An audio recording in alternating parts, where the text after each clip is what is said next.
ہم کریں گے ہر مظلوم کی حمایت۔ السلام علیکم ناظرین، میں ہوں حورین فاطمہ اور آپ دیکھ رہے ہیں حمایتی نیوز HD چینل۔ نظر ڈالتے ہیں آج کی اہم خبر پر۔ سیدہ پولیس کی کارروائی، بچوں سے زیادتی کرنے والا ملزم اور اس کا ساتھی گرفتار ملزمان میں سکندر اور اویس شامل ہیں۔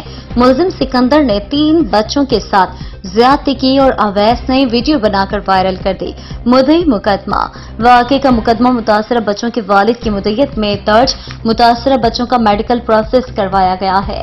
واقعے میں ملوث ملزمان کے فرار ساتھی کی گرفتاری کے لیے ریڈز کیے جا رہے ہیں۔ ملزمان کو قرار کی سزا دلوانے کے لیے تمام قانونی تقاضے پورے کیے جائیں گے۔ SP صدر محمد نبیل کھوکھر، خواتین اور بچوں پر تشدد اور زیادتی ناقابل برداشت ہے، ملوث ملزمان قانون کی گرفت سے نہیں بچ سکتے۔